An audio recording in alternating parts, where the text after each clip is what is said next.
রাজ্যে বা দেশে? না দেখুন, যে ঘটনা ঘটেছে কয়েক বছর পরে এরকম ঘটনা ঘটেছে। আর নূতন নির্বাচিত সরকার হওয়ার পরে সারা দেশ বিরোধীরা চেয়েছিলেন নির্বাচন করো, মানুষের গণতান্ত্রিক অধিকার ফিরিয়ে দাও। গণতান্ত্রিক অধিকার ফিরিয়ে দেওয়া মানে কি তার সুরক্ষার অধিকার থাকবে না? কেন এই সরকারের অধীনে এরকম হলো? এর আগেও এরাই এই টেরোরিজমকে বাড়িয়েছিল। তো দুর্ভাগ্যজনক ঘটনা। সেজন্য কেন্দ্র সরকার যেভাবে ওখানকার সমস্যাকে সমাধান করেছে, হ্যান্ডেল করেছে, পুরো ভরসা আছে মোদী সরকারের উপরে। তারা বাকিটাও করবেন, আগামী দিনে এরকম ঘটনা হবে না, নিশ্চিত থাকবে।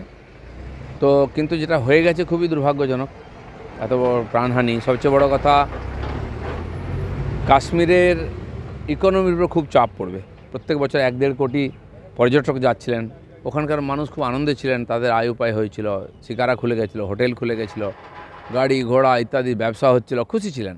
এই একটা ঘটনা নড়িয়ে দিয়েছে, অনেক রকম ক্ষতি হচ্ছে। আমার মনে হয় কেন্দ্র সরকার খুবই সিরিয়াস, তারা এর বিহিত ব্যবস্থা করবেন। দূতাবাসও বন্ধ করে দেওয়া হয়েছে, ভারতীয় দূতাবাস যে পাকিস্তানে আছে সেটাও বন্ধ করে দেওয়া হয়েছে। এটা তো ডিপ্লোমেসির আগেও হয়েছে। আমরা এই ধরনের ঘটনার জন্য সার্জিক্যাল স্ট্রাইক করেছে সরকার। তো তারা যেটা ঠিক মনে করবেন, এর পিছনে কার হাত আছে সেটা খুঁজেও বার করবেন, আর এর সমাধানের সম্পূর্ণ ব্যবস্থা করবেন। প্রকাশ্যে হাফিজ সৈয়দের নয়া ভিডিও, জল আটকালে নরেন্দ্র মোদীর নিঃশ্বাস আটকে দেওয়ার হুমকি হাফিজের, কাশ্মীরের নদীর রং লাল হবে।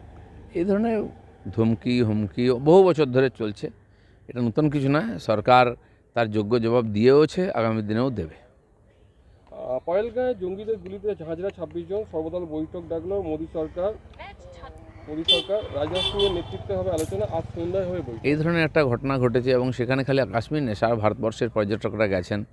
তো খুবই দুঃখজনক ঘটনা, সবার মনকে হৃদয়কে নড়িয়ে দিয়েছে। সরকার খুবই সিরিয়াস, সেই জন্য সমালোচনা না করে যারা বিরোধী আছেন তাদের সহযোগিতা করা উচিত সংকটের সময়। তো সরকার নিঃসন্দেহে সবাইকে নিয়ে এই সমস্যার বিরুদ্ধে লড়াই করবে। তো খুব ভালো পদক্ষেপ, সবাইকে একসঙ্গে লড়াই করা উচিত।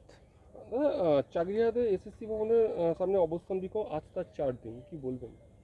দেখুন, অবস্থান, ধর্মঘট, ধর্না পশ্চিমবাংলায় এটা নতুন কিছু না। আর এই সরকার এমন এমন সমস্যা তৈরি করছে যার সমাধান খুঁজে পাওয়া মুশকিল।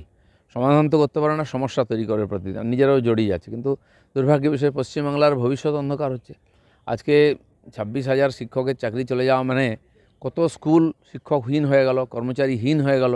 সেখানকার হাজার হাজার ছাত্রছাত্রী, লক্ষ লক্ষ ছাত্রছাত্রী, তাদের ভবিষ্যৎ অন্ধকার। তারা সমাজের সবচেয়ে গরিব পিছিয়ে থাকা সমাজের থেকে আসেন সেই বাচ্চারা, যারা নিজের প্রাইভেট স্কুলে পড়তে পারে না পয়সা দিয়ে। তো তাদের ভবিষ্যৎ অন্ধকার। কবে আবার পরীক্ষা হবে, এদের চাকরি কী হবে, ততদিন তাদের পড়াশোনা কী হবে, খুবই চিন্তার বিষয় এটা। চলো। Thank you. হিন্দিতে আছে।